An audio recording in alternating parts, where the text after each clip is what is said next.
Most companies have a people problem they don't even know exists. They have strategies on paper, structures in place, and an HR department handling everything related to people. And yet, execution stalls, culture drifts, and leadership alignment never quite becomes real.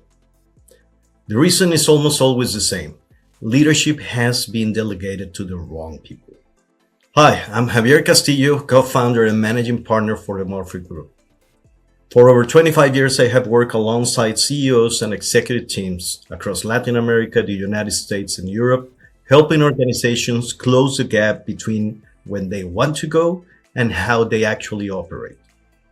My work is built on one core belief. Leadership is not an HR department's responsibility. It is the C-suite's responsibility. And that responsibility starts with the CEO. Let me share 3 reasons why that distinction matters more than most leaders realize.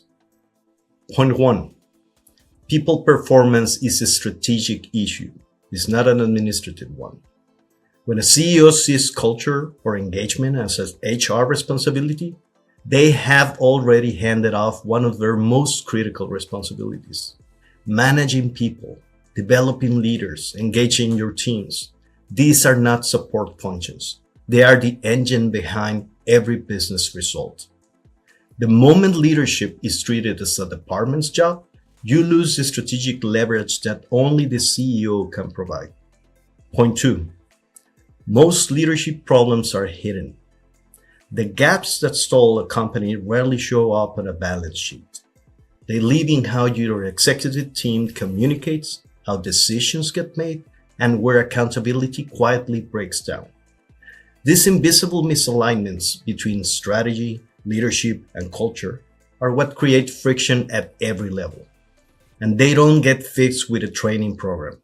They get fixed when the C-suite owns the diagnosis. Point 3. Sustainable performance requires a system, not a hero. Too many organizations depend on 1 or 2 people to hold everything together. That is not performance. That is risk. Real leadership effectiveness means building a system where clarity, alignment, and execution happen consistently, even when you are not in the room. That is what separates companies that grow and sustain from those that stall. So here's the takeaway. If you are a CEO and you want a better culture, better execution, better results, start by looking in the mirror. Your people are not an HR issue.